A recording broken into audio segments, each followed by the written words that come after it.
जय जगन्नाथ। जय पंचसखा। सत्य मलिका का और एक नया अध्याय को सबको प्रणाम और स्वागत।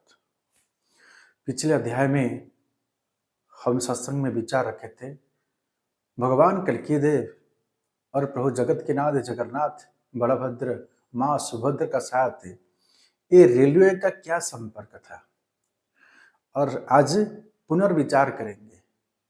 और महापुरुष पंचसखाओं ने लिखे थे, जब भगवान धरा पर अवतरण करेंगे तब उड़ीसा में रेल चलाचल शुरू होगा। जिसे दिन उड़ीसा में दिन रात रेल चलेगा, इसी समय भगवान विष्णु धरावतरण करेंगे। इसी के बारे में वर्णन है। गरुड़ महाराज पूछते हैं, भगवान आप कब धरावतरण करेंगे? और भगवान खुद बोले हैं, रेलगाड़ी चालू थी दिवा रजनी नहीं, से काढ़े जानिबू गरुड़ आम्भे जन्मिबू मही। जिस दिन रेल चलाचल उड़ीसा में दिन रात होगा, इसी समय हम धरा पर अवतरण करेंगे। तो सबसे ये बड़ा प्रश्न है, कब से रेल चलाचल शुरू हुआ उड़ीसा में? उड़ीसा में 19वीं सेंचुरी 90 दशक में पहले रेल चलाचल शुरू हुआ। सरकार का तरफ से रेल यात्रा शुरू नहीं हुआ था, राजवंश का तरफ से पहले रेल चलाचल शुरू हुआ था। उड़ीसा में 2 राजवंश थे, उन्होंने रेल चलाचल शुरू किए थे।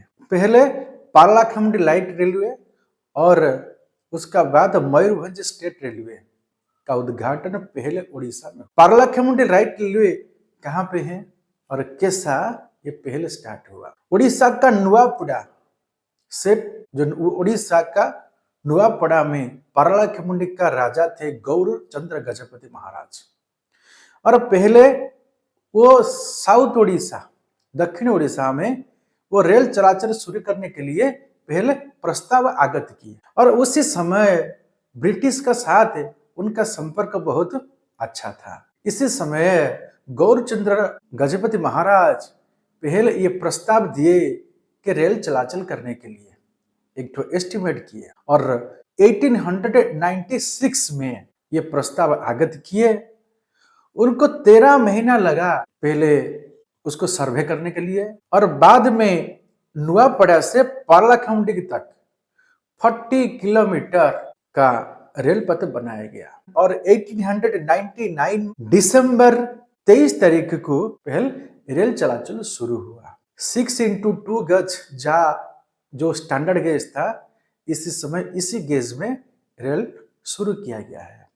उसको नैरो गेज बोला जाता था। और 1900 साल यानी 1900 में ये पैसेंजर का ट्रेन चला।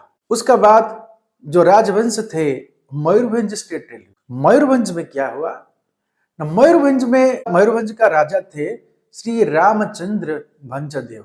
ये उत्तर उड़ीसा में रेल चलाचल शुरू करने के लिए फिर कोशिश किए, फिर प्रस्ताव आगत किए। ये पहले प्रस्ताव उन्होंने रखे मयूरभंज का रूपसा से बालेश्वर तक, और 1900 साल को ये प्रपोजल दिए, और 1901 में प्रपोजल अप्रूव हुआ। उसका बाद रेल का काम शुरू हुआ, और 1904 में ये रेल का कार्य संपूर्ण हुआ। और इसी समय 3 इंजन और डब्बा फॉरेन से ला गया था। और ये सबसे बड़ा प्रश्न है और बड़ा तथ्य है। और ये जो 3 इंजन ला गया, ये यूरोपियन कंपनी का था। और वो 3 कंपनी जो 3 इंजन आया, इस 3 इंजन का नाम, एक जगन्नाथ, दूसरा बलभद्र और तीसरा सुभद्रा। ये रेल का साथ क्या संबंध है जगन्नाथ, बलभद्र और माँ सुभद्रा का साथ? ये पहले पिछले अध्याय में हम वर्णन किए थे। आज रेल जब उड़ीसा में आया तो जगन्नाथ, बलभद्र, माँ सुभद्रा का नाम से रेल शुरू हुआ था। और ये 1904 में पूर्ण भाव में रेल चलाचल शुरू हो गया, और पैसेंजर भी जाते आते रहा। 1904 से रेल चलाचल दिन रात उड़ीसा में शुरू हो गया। उसका बाद उड़ीसा का कोस्टल एरिया, और उसका बाद उड़ीसा का साथ दूसरा राज्य के साथ संपर्क बढ़ा और रेल चलाचल विस्तार रूप में हुआ। तो महापुरुष वही लिखे थे गरुड़ गीता में, रेलगाड़ी चालू थिबो दिबार जनी नहीं, से काले जानिबु गरुड़ आम्भे जन्मिबु मई। और भगवान खुद बोले थे गरुड़ जी की, जब रेल चलाचल उड़ीसा में दिन रात चलेगा तब हम धरा पर अवतरण करेंगे।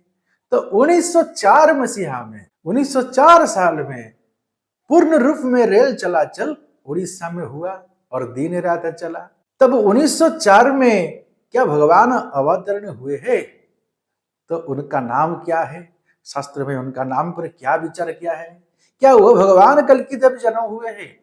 तो ये बड़ा संगीन प्रश्न है। अगले सत्संग में, अगले अध्याय में हम विचार रखेंगे। ये रेल पथ का साथ जो भगवान जी का अवतार का साथ संपर्क है, ये कैसा पवित्र संपर्क है और भगवान कल की देव इसको किससे निभाते हैं, उसका बारे में अगले समय पर चर्चा रखेंगे। आज सत्संग को वहीं पर विराम देते हैं। जय जगन्नाथ और जय पंचशक्ति।